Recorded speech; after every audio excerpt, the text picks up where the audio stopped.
आज अपने किसान भाइयों के लिए मैं एक नई और जानकारी लेकर आ रहा हूं, क्योंकि मेरे साथ आज हैं डॉक्टर ब्रिजनंदन जी। ये चीफ साइंटिस्ट हैं इस वक्त, और हमारी स्वास्थ्य जम्मू का जो पल्स का सब स्टेशन है सांबा में, पल्सिस रिसर्च सब स्टेशन, वहाँ पे ये उसके इंचार्ज हैं, वहाँ के ये हेड हैं, और पिछले 20 सालों से ये पल्सिस दालों पे काम कर रहे हैं। बड़ा इनका एक्सपर्टीज़ है दालों में, और आज ये अपने जो इनका प्रोजेक्ट है पल्सिस के ऊपर चल रहा, उसी सिलसिले में आज ये हमारे पास केवी के रामबन में आए थे, और यहाँ पे फार्मर्स को इन्होंने पल्सिस का सीड दिया। तो डॉक्टर साहब, आज आप यहाँ पर हमारे पास आए, आपने हमारे फार्मर्स को इनका सीड दिया, फील्ड बी का और ये ब्लैक ग्राम का। तो डॉक्टर साहब, इसके बारे में मैं कुछ आपसे जानकारी चाहूँगा, ताकि हमारी जो फार्मिंग कम्युनिटी है, जो ये काला चना लगाती है, उनकी नॉलेज थोड़ी बढ़ सके। तो डॉक्टर साहब, सबसे पहले मुझे बताइए कि जब ये काला चना लगाते हैं, तो इसके लिए जो खेत तैयार करते हैं, क्या कुछ स्पेशल इसके लिए करना पड़ता है, जैसे बाकी फसलों के लिए हम खेती तैयार करते हैं वैसे ही है? इसमें दो चीज़ें प्रवीण जी देखनी पड़ती हैं। एक तो इन फसलों में जो जैसे दालों की हम फसल करते हैं, तो मुख्यतः हमारे रबी सीजन में 3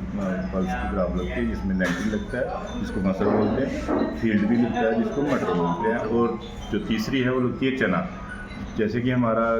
75% से ज़्यादा एरिया जो कंडी एरिया है, तो कंडी एरिया में जो हमारी जितनी भी पल्सेस है उसमें ज़्यादा चने का योगदान है, इसलिए हमारा चना यहाँ लगता है। यहाँ तक आपने बड़ा अच्छा क्वेश्चन किया कि बहुत सारे किसान भी हमारे से पूछते हैं कि इनके लिए जो प्रेपरेटरी टिलेज हैं, जो टिलेज है खेत की तैयारी जो बोलते हैं, उसके लिए आपके क्या वो होते हैं, प्रोटोकॉल्स होते हैं, कैसे आप उसको तैयार करते हो। तो उसमें कोई ज़्यादा विशेष करने की ज़रूरत नहीं है किसानों को, क्योंकि जैसे अब भारत सरकार का भी यही है कि आप नेचुरल फार्मिंग, ऑर्गेनिक फार्मिंग और जो हमारा ये कन्वेंशनल डिले एग्रीकल्चर है उसी तरीके से करें,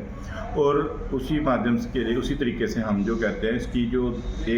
दो बार खेत की जुताई जो है, एक बार सीधी एक बार उल्टी, या जिसको हम दौर बोलते हैं, दौर डाल के एक बार सुहागा करके उसके बाद खेत को पूरा बराबर करने के बाद, और मॉइस्चर इसको मेंटेन करने के लिए सबसे ज़्यादा जरूरी है कि जैसे आपकी खरीफ की फसल कटती है उसी वक्त आप इस खेत को जो है वो उसकी बुआई कर दें, और जो अपना मॉइस्चर है उसको कंजर्व करके रखें, ताकि ये जो जितनी भी पल्सेस हैं ये रेजिडुअल मॉइस्चर पे हम लगाते हैं। तो खास करके जो खेत की तैयारी है वो इसीलिए की जाती है कि जो हमारी फसल है उसकी जर्मिनेशन प्रॉपर हो जाए, और दूसरा इसमें इंपॉर्टेंट है कि जो मॉइस्चर है उसकी ऑप्टिमम यूटिलाइजेशन हो जाए, क्योंकि ये सारी चीज़ें जो है हमारी रेजिडुअल मॉइस्चर पर लगती हैं। इसलिए हम लोग जो है इसको ज़्यादा टिलेज ना देते, क्योंकि बार बार टिलेज देने से भी दिक्कत होती है, इसमें ऑर्गेनिक मैटर का डिकम्पोजिशन जो होता है ज़्यादा फास्ट होता है, और दूसरा जो है मॉइस्चर जो है हमारा, अगर हम प्रॉपर तरीके से मैनेज करके चलें तो इन क्रॉप्स में ज़्यादा पानी की भी जरूरत नहीं होती। तो मतलब आप ये कह रहे हैं कि जो हमारे किसान भाई हैं, जो उन्होंने पिछली क्रॉप लगाई होती है, हाँ, उसी का मॉइस्चर हम इस क्रॉप के लिए यूज़ कर सकते हैं। बिल्कुल चने की क्रॉप के लिए यूज़ कर सकते हैं जी। इसके लिए उनको वैसे ही दो बार वो खेत की जुताई करनी पड़ेगी, और उसका पाटा देके उसको बंद करके उसके बाद लाइन स्विंग जो है वो कर सकते हैं। अच्छा, जब ये इसका बीज डालेंगे जी, तो इसमें जो आप साइंटिफिक बताते हो कि लाइन से लाइन का क्या फैसला रहेगा और प्लांट से प्लांट का क्या फैसला रहेगा? देखिए इसमें 2 चीज़ें ध्यान रखने की हैं। एक तो जो किसान भाई हमारे सोइंग जिसको हम बुआई कहते हैं, वो बुआई जब करते हैं तो उसमें जो कतार से कतार की दूरी, इसको लाइन टू लाइन स्विंग बोलते हैं, वो 30 सेंटीमीटर। अगर कोई किसान भाई इतने हमारे पास जो जैसे हमारी लैंड होल्डिंग जो है जो वो छोटी है, उसमें किसान भाई करते हैं तो अगर ट्रैक्टर सीधा चलता है तो जो हम ट्रैक्टर को लोकल लैंग्वेज में कहते हैं 1 से 8 छोड़ के दूसरे से 8 में हम स्विंग करते हैं, तो वो अल्टीमेटली ऑटोमेटिकली जो हमारा टिलर है वो ऐसे हिसाब से डिज़ाइन है कि ऑलमोस्ट 35-45 सेंटीमीटर बनता है, तो वो इतनी जो इसकी स्पेसिंग है वो मेनटेन रहती है। और अमूमन अगर कोई किसान पर ज़्यादा प्रिसाइजली करना चाहते हैं तो वो 30 सेंटीमीटर इसकी स्पेसिंग है प्लांट टू रो डिस्टेंस, और उसके बाद जो प्लांट टू प्लांट डिस्टेंस है वो 10 सेंटीमीटर का रहता है। तो उसमें ये 2 चीज़ें जो है इंपॉर्टेंट है, क्योंकि जो लाइन स्विंग इसीलिए प्रेफर करते हैं कि उसके आफ्टर स्विंग जो फील्ड ऑपरेशन हैं वो ईजिली हो जाते हैं, और किसानों को खेती में आसानी मिलती है। कई बार बारिश ज़्यादा हो जाती है उस पानी को निकालने के लिए, क्योंकि ये सारी जो है ये लेगुमिनस क्रॉप्स हैं, लेगुमिनस क्रॉप्स की एक बहुत अच्छी ब्यूटी है कि इनके रूट्स में नोड्यूल्स होते हैं, वो हवा में जो नाइट्रोजन फिक्स करते हैं और अपने लिए भी इस्तेमाल करते हैं और अगली फसल के लिए भी करते हैं। तो किसान भाइयों, जैसे डॉक्टर साहब ने बताया कि जब हमने ये फसल का बीज बोना है तो कतार से कतार यानी लाइन से लाइन तक का जो हमारा डिस्टेंस है 2 कतारों के बीच वो 30 सेंटीमीटर का होना चाहिए। और प्लांट टू प्लांट यानी एक बीज और दूसरे बीज के बीच जो है 10 सेंटीमीटर का डिस्टेंस होना चाहिए, क्योंकि इससे फिर जो हम बाद में ऑपरेशन करते हैं, हमें घास निकालना है या कुछ और करना है, उसमें आप लोगों को आसानी हो जाएगी। तो डॉक्टर साहब ये बताइए, हमारे किसान जो लगाते हैं उनकी एक आमूमन शिकायत यहाँ पे ये रहती है कि घास वगैरह हो जाता है जी। तो उस घास का उपचार किस प्रकार किया जाए? उसमें तो देखो वो किसान का पर्सपेक्टिव क्या है, वो ऑर्गेनिक लेना चाह रहा है या नेचुरल तरीके से ले रहा है, या फिर वो कमर्शियल एग्रीकल्चर कर रहा है। अगर तो वो कमर्शियल एग्रीकल्चर कर रहे हैं, मतलब उसको केमिकल की कोई परेशानी नहीं है, तो उसमें 2 चीज़ें हैं। एक तो जो हमारा क्रिटिकल ग्रोथ पीरियड होता है, उस समय हमें क्रॉप का ध्यान देना होता है। जैसे हमारा रबी पल्सेस में, जैसे पल्सेस में आता है, वो 25 से 30 दिन तक वो फॉल करता है, जिसमें मैक्सिमम वीड्स के होने के चांसेस होते हैं। उस वक्त अगर किसान भाइयों ने लाइन से लाइन सोइंग की होगी, तो हमारे पास एक फील्ड की इंस्ट्रूमेंट है जिसको व्हील हो बोलते हैं, तो वो आसानी से व्हील हो चलाएंगे तो उससे वो मैनेज हो जाती है। और दूसरा बेनिफिट उसका ये होता है कि प्लांट जो मॉइस्चर है वो भी कंजर्व हो जाता है। ये तो हो गया आपका मैकेनिकल तरीके से हम कर सकते हो। और दूसरा, अगर वो किसान भाई जैसे केमिकल तरीके से करना चाहते हैं, तो उसमें पेंडिमेथिलीन है आपका, अगर तो आपकी ब्रॉड स्पेक्ट्रम जो खरपतवार आते हैं, तो उसमें ज़्यादा किस्म के आते हैं, तो वो पेंडिमेथिलीन जो जैसे किसान भाई सोइंग करते हैं, बुआई करते हैं, उसके 24 घंटे के अंदर वो किसान भाई उसमें एक कनाल में 182 ml जो है वो दवाई डाल के और 2 पंपों में बराबर मकदार में डालनी है, 165 ml। और एक जो पंप है उसमें 15 लीटर पानी आता है, और एक पंप में 82.5 ml जो है वो डालनी है। और एक बार सीधे स्प्रे करना है, एक बार उल्टी दिशा से, ताकि वो कोई पाड़ा ना रह जाए और जाके किसान भराओं को, जो किसान भाइयों को पूरे का पूरा जो हम हर्बिसाइड अप्लाई करते हैं, वीडिसाइड जो खरपतवार नाशक हम उस पर स्प्रे करते हैं, वो पूरे का पूरा उसमें ब्लैंकेट सा बन जाए, ताकि उनको जो है पहले 30 से 45 दिन तक उसका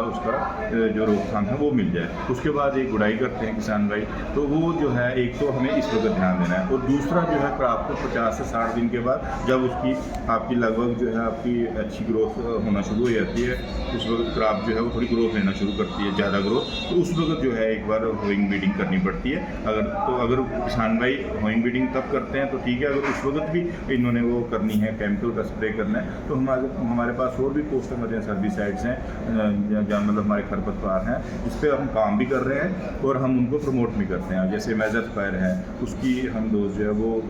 स्पेसिफाई करके बताते हैं। टोप्रामाइजिन है, वो ऐसे कुछ हमारे वीडिसाइड जो हम उस पर स्प्रे करके किसानों को उसकी राहत दे सकते हैं। तो किसान भाइयों, अगर आप खरपतवार से निपटना चाहते हैं, तो डॉक्टर ने जैसे बताया, एक तो मैकेनिकल है कि वो मशीन है जिसको हम व्हील हो बोलते हैं, तो व्हील हो को लाइनों के बीच चलाइए और आपका जो घास है वो सारा कट जाएगा और इंटरकल्चर आपका वो हो जाएगा। दूसरा, जो केमिकल तरीके से एक केमिकल आता है पेंडिमेथिलीन, तो पेंडिमेथिलीन जो आपने एक कनाल के लिए 2 पंप भरने हैं पानी के, और हर एक पंप में आपने 80 से लेके 85 ml तक ये जो पेंडिमेथिलीन दवाई है इसको डालना है। 2 पंपों को एक कनाल में स्प्रे करना है। तो स्प्रे एक बार सीधा करना है और एक बार वापस रिवर्स दिशा में करना है, ताकि वो जो फिल्म है वो उसके ऊपर फिल्म पूरी बन जाए और फिल्म टूटे ना। तो इस प्रकार करेंगे तो जो किसान भाइयों की शिकायत ऐसी है कि घास बहुत आ जाता है, ये घास खत्म हो जाएगा आपका। और इसी तरह फिर जब वापस 40 से 45 दिन के बाद जब क्रॉप थोड़ी और बड़ी हो जाती है, तो सेम तरीके से आप वो जो व्हील हो होता है, जो मशीन होती है जो घास को काट देती है, उसका उपयोग कर सकते हैं। जब वापस से जो पेंडिमेथिलीन है या कुछ और केमिकल्स हैं डॉक्टर साहब ने बताए हैं, तो उनका आप स्प्रे कर सकते हैं। तो डॉक्टर साहब, और कोई विशेष चीज़ जो आप हमारे किसानों को बताना चाहें जिससे कि इनकी अच्छी पैदावार हो पाए? इसमें 2 चीज़ें मैं किसान भाइयों को बताना चाह रहा हूँ कि अगर तो किसान भाइयों के पास अगर पानी है, तो जो क्रॉप का बड़ा इम्पॉर्टेंट फेज़ होता है उसमें प्री फ्लावरिंग स्टेज और पॉड फॉर्मेशन स्टेज, जब की फली बनती है उस वक्त, और उसके बाद सीड सेटिंग स्टेज, उसके अंदर जो दाना बनता है, उस वक्त जो है किसान भाई ध्यान रखें, ताकि उस वक्त पानी की बहुत ज़्यादा ज़रूरत होती है। अगर किसान भाइयों के पास पानी है तो इसमें लाइट इरीगेशन हल्की सी को दे दें। जैसे अगर गेहूँ की बात करें तो उसमें 6 इरीगेशन देनी पड़ती हैं, 6 बार पानी देना पड़ता है। लेकिन इसमें अगर पानी है किसानों के पास तो दो पानी है तो दो दे सकते हैं, अगर दो नहीं है एक है तो वो इनिशियल स्टेज पे जैसे मैंने आपको बताया कि प्री फ्लावरिंग स्टेज पे उस वक्त जो